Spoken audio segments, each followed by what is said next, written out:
Welcome to the Unraveling the Scriptures channel. In ancient times, various individuals ventured to challenge the ancient giants. However, they were often defeated.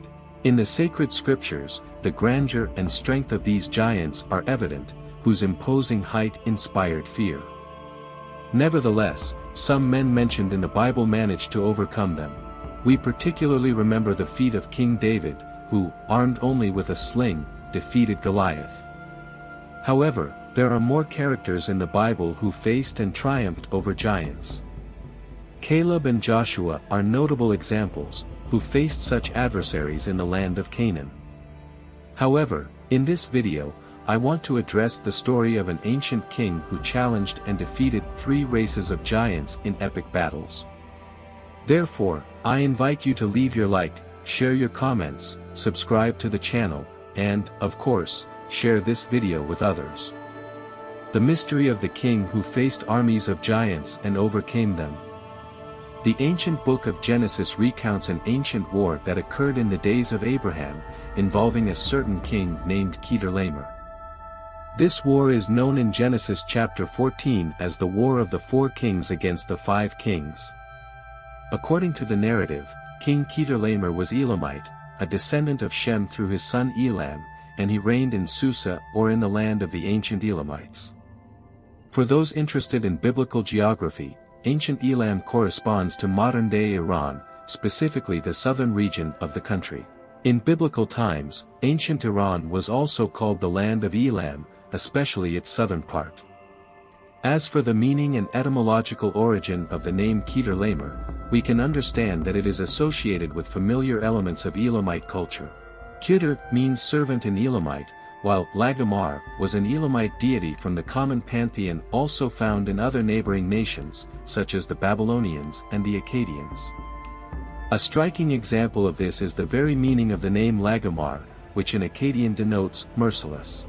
There is also an etymology suggesting that the name Chedorlaomer, in turn, originates from ancient Assyria, deriving from Chedorlaomer, which basically means, encircled the inhabited, or besieged, implying ruthless domination.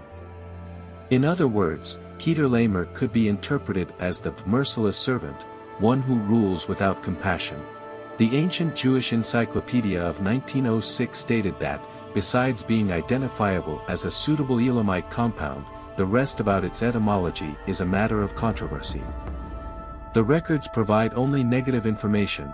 From Babylonian and Elamite documents, nothing definitive was learned about Chedorlaomer. Regarding the chronology, we know that Chedorlaomer was contemporary with Abraham. He lived and reigned approximately between 1990 BC and 1954 BC. The biblical narrative about the confrontation with 3 species of giants also describes the epic clash between the powerful kings of antiquity, contemporaries of Abraham. Let's now explore the book of Genesis, chapter 14, to understand the 3 varieties of giants faced and learn more about them.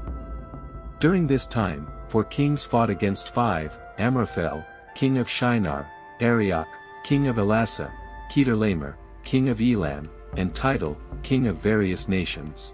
They warred against Bera, king of Sodom, Bersha, king of Gomorrah, Shernab, king of Admah, Shemeber, king of Zeboim, and the king of Bela, known as Zor.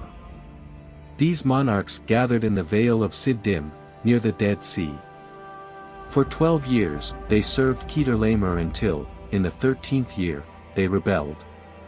In the 14th year, Chedorlaomer and his allies attacked the Rephaim in Ashtaroth Karnaim, the Zuzim in Ham, and the Emim in Shave Kiriathaim. Who are the Rephaim, Zuzim, and Emim? According to the Bible, an interesting curiosity is that in Genesis chapter 10, there is a table of the nations descending from Noah, giving rise to the different human lineages, as we know them today. The lineages descending from Ham include the Hamitic peoples, the Cushites, the Mizraites, the Canaanites, and the descendants of Put. Additionally, within the Japhethites, we find the descendants of Japheth, such as the Ashkenazim, Riphath, Togarmah, Madai, and others. Javan, for example, gave rise to peoples like the Greeks and Macedonians. Tiras is another example, being the ancestor of the ancient Thracians in Europe. We also find the lineage of Shem, which gave rise to the Semitic peoples, including the Arabs and the Jews. Also, we observe in Genesis, chapter 10, the absence of any mention of Emim, Rephaim, or Zuzim. This is because they are described as giants, not belonging to Noah's common lineage, but rather as descendants of the fallen angels, emerging shortly after the flood. In this context, they established their own lineage, constituting the giants or their respective races. King Chedorlaomer faced and defeated the Rephaim in Ashtaroth-Karnaim, whose name means Astaroth of the Two Horns. Ashtaroth-Karnaim is an ancient city in southern Syria, currently part of the region of the famous Golan Heights. However, the truth is that this area has witnessed countless battles and is the resting place of many Rephaim skeletons, buried there over the years. King Og of Bashan, also king of the Rephaim, lived in this region and was known for his extraordinary height, approximately 15.42 feet. Chedorlaomer, king of Elam, faced not only the Rephaim in Ashtaroth-Karnaim but also other giants in the region, forming practically an army of giants. He defeated them and later faced the Zuzim in the land of Ham, as mentioned in Genesis 14 verse 5. There are debates about whether Chedorlaomer headed to Africa, the land of Ham, which would include Egypt, Sudan, among other places. It is believed that Chedorlaomer went to the land of Ham, possibly facing giants in Africa and defeating them. Although some argue that Ham could be in the region of the land of Ammon, it is known that Ham, the son of Noah, gave rise to many Africans. Therefore, the Zuzim may have come from the land of Ham, representing Africans. It is worth noting that Zuzim means strong, rigid, hard, or brutal, referring to the height and strength of the giants. Before the term Rephaim, in Hebrew, meant dead or undead, alluding to the ancient giants who would have died and reappeared after the flood, also associated with ghostly beings. In addition to defeating the Zuzim and Rephaim giants, Chedorlaomer faced the Emim, another race of giants, in the region near the land of Moab, currently in Jordan. The term Emim has a fascinating connotation, as some interpret it as referring to monstrous creatures, literally monsters or something monstrous. Besides this association with monsters, it also carries the meaning of something terrible. These are the three races of giants that Chedorlaomer defeated. The focus of this video is Chedorlaomer, known as the Giant Destroyer. After defeating the Rephaim in Ashtaroth-Karnaim, the Zuzim in Ham, located in the lands of Ham, and the Emim in Shav Kiriathaim, he also faced the Horites, who were Canaanites in the mountains of Seir, currently situated in Jordan, near the desert of El Paran. Then they advanced to En-Mishpat, known as Kadesh, conquering all the territory of the Amorites in Hazazon Tamar. The kings of Sodom, Gomorrah, Admah, Zeboim, and Bela joined forces, positioning themselves for combat in the valley of Siddim against Chedorlaomer, king of Elam, Tidal, king of Goyim, Amraphel, king of Shinar, and Arioch, king of Elasa, totaling 4 kings against 5. The valley of Siddim was known for its tar pits. During the battle, the kings of Sodom and Gomorrah fled, some of their men fell into the pits, while others managed to escape to the mountains. Chedorlaomer then took possession of all the goods and provisions of Sodom and Gomorrah before departing. Chedorlaomer also conquered Sodom and Gomorrah for himself. At this point, Abraham intervened to rescue Lot, his relative, who was captured.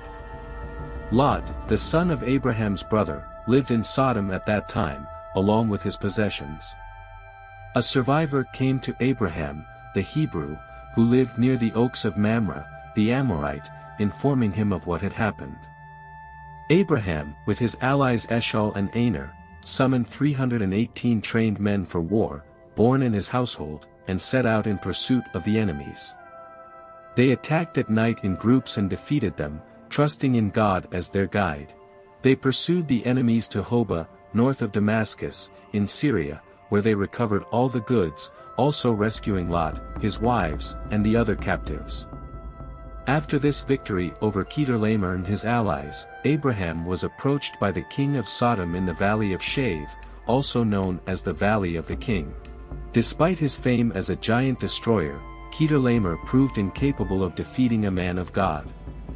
Even after facing a myriad of giants, kings and more kings, his defeat came to fruition when he came across Abraham, a servant of God. This was another video in our series about the giants of the scriptures. If you want to learn more about these creatures mentioned in the sacred scriptures, we'll leave the playlist for you at the end of the video. Thank you for watching so far. May God bless, and see you soon.